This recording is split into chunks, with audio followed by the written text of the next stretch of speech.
নারীদের নিরাপদ, স্বাচ্ছন্দ্যপূর্ণ ও নির্বিঘ্ন যাতায়াত নিশ্চিত করার পাশাপাশি তাদের কর্মসংস্থানের সুযোগ বাড়াতে সরকার পিং বাস চালুর উদ্যোগ নিয়েছে। সময়ের সঙ্গে নারীরা আজ সমাজের প্রতিটি ক্ষেত্রে গুরুত্বপূর্ণ অবদান রাখছেন। শিক্ষা, চিকিৎসা, প্রশাসন, ব্যবসা, গণমাধ্যম থেকে শুরু করে দেশের অর্থনীতির প্রতিটি খাতেই নারীদের অংশগ্রহণ বাড়ছে।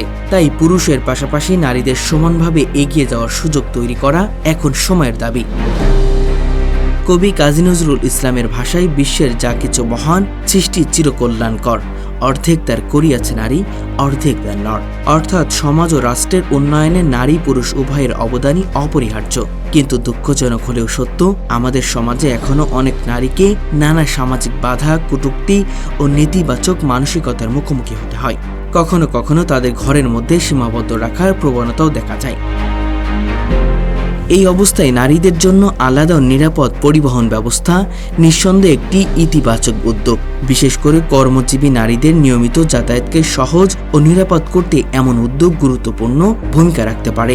নারীরা যখন নিরাপদ পরিবেশে কর্মক্ষেত্রে যেতে পারেন, তখন তাদের কর্মসংস্থানের সুযোগ যেমন বাড়বে, তেমনি পরিবার ও দেশের অর্থনীতিতেও তাদের অবদান আরও বাড়বে। তবে পিং বাস চালুর পর থেকে সামাজিক যোগাযোগ মাধ্যম সহ বিভিন্ন জায়গায় নারীদের নিয়ে কটূক্তি ও নেতিবাচক মন্তব্য দেখা যাচ্ছে।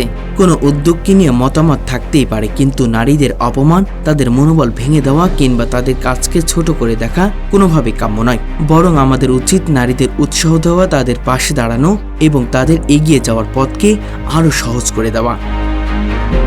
একজন নারী যখন নিজের পাশে দাঁড়ান, তখন শুধু তিনি একা এগিয়ে যান না, বরং তার সঙ্গে এগিয়ে যায় একটি পরিবার, একটি সমাজ এবং শেষ পর্যন্ত পুরো দেশ।